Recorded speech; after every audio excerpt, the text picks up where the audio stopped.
Hey guys, welcome back to Mindcraft. Last episode we built the giant mob farm on the way eastern edge of the world, and we attempted to convert the guardian farm into a drowned farm with an unknown level of success. I still haven't worked on that, and we're not even going to work on that anymore this episode either.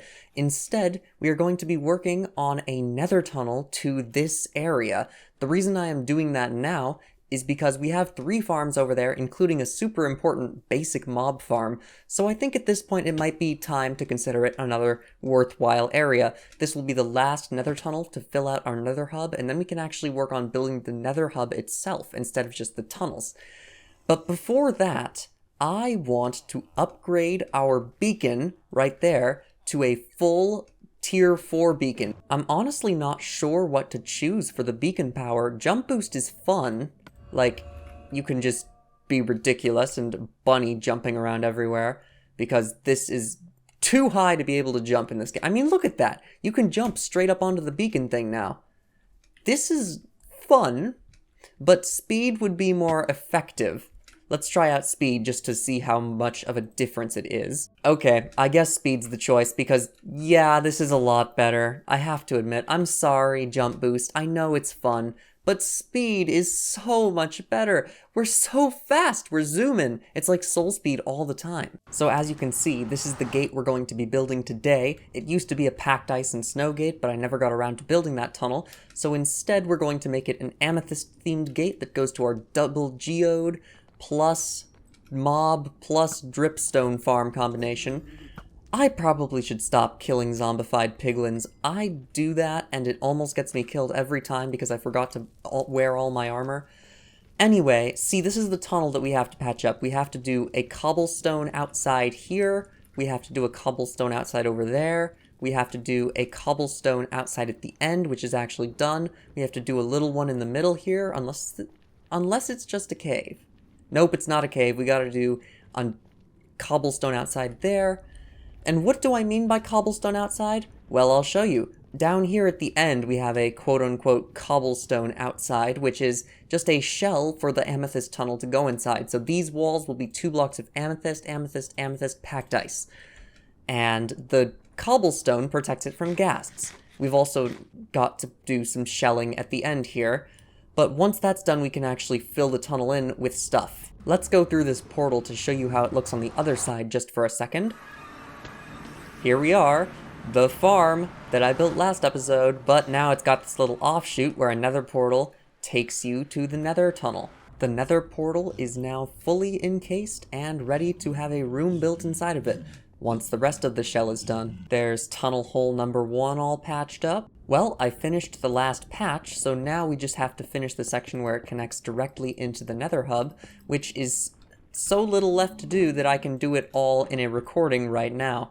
As you can see, we just have that one wall, this corner, the ceiling, and this other corner. Now, if you're wondering why I'm using a patchwork of nether bricks here, it's because nether bricks are actually ghast resistant too. And since I figured, well, there's already another fortress here, we might as well not replace what's here, and instead just mine out what's in the way, and then reuse that mined out part in the tunnel. So now, the tunnel is fully complete. This is perhaps the patchiest tunnel I've made. Patch 1, patch 2, patch 3, which is a corner, and then the ending. It goes through a lot of random nether area, but this is a great starting point for our track. Before anything else, I want the tunnel to be fully functional, so we'll start with packed ice. Well, I ran out of packed ice. I was very close to finishing, but not close enough, so I'm gonna go to the ice spikes biome that's very near where our geode farm is and just get some more ice from there. Oh yeah, that reminds me. I have a migrator cape now because I migrated my account to a Microsoft account. I know that every single person in the world is going to have this cape eventually, but I honestly really do like how it looks, and it looks great with netherite armor. Let's get back to the nether before that phantom kills me. I don't know how it didn't hit me there. With the packed ice finished, we can start off the blocks of amethyst, and my oh my, do I have a lot of blocks of amethyst, because it turns out an amethyst farm is way more efficient than I expected, and a double amethyst farm I don't know if we'll ever need amethyst again. At this point, the tunnel is now fully functional, so let's give it a little test ride. We'll just ride it all the way down and all the way back. See, we don't have the ceiling or the upper walls in yet, but those aren't actually necessary for the tunnel to work.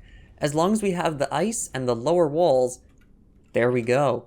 I hit the pause button on building the ceiling for this thing because I only had 2 stacks of amethyst blocks left, and I would quite like to do the gate today, so instead of wasting it all on a boring ceiling, we're going to build an interesting geode around this nether portal. Now the good thing about nether portals is they're already purple, so it actually fits with the geode better than any of my other designs so far. But that doesn't mean it's not going to be a little difficult still to figure out how everything exactly will fit, because I haven't really done a shell design. The closest thing is this, where the inside is red and the outside is darker.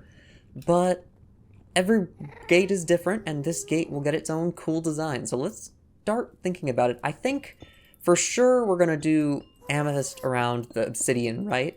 That has to be done. And then the floor will probably be mostly amethyst too. And then once we get to the sides of the obsidian though, we will have to start replacing it with other things. So let's get that torch back down because that ghast is too close for comfort. Let's get some torches down so I can see what I'm doing. And see, this is a basic circular shape, even though it's the wrong direction if you're thinking the inside of a circle versus the outside of a circle. You'll see how it'll work. So we'll do calcite on the edges like this. I don't think we need too much calcite, just enough to give you the idea that, yes, this is part of the sandwich around the amethyst geode. And then the outermost layer will be smooth basalt. So this is how an actual in-game geode's outside is. Mostly it just goes around the calcite. But remember, we can kind of make this like the open face of a geode where it's broken open on one side. So I think this is a cool design. I don't know exactly if we'll be able to execute it as well as it looks in my head, but we'll see. We'll see. I'm liking how it looks so far. For the full effect of how this will look, we definitely have to light it, so let's just do that now. And before I look in, I want to break this annoying looking smooth basalt. It's pretty good, but there's just something missing. Ooh, now that. I think I'm happy with this. Really all it took is blocking a little bit of the nether portal with some amethyst blocks, and I love it. So the one thing I figured out what else it's missing too.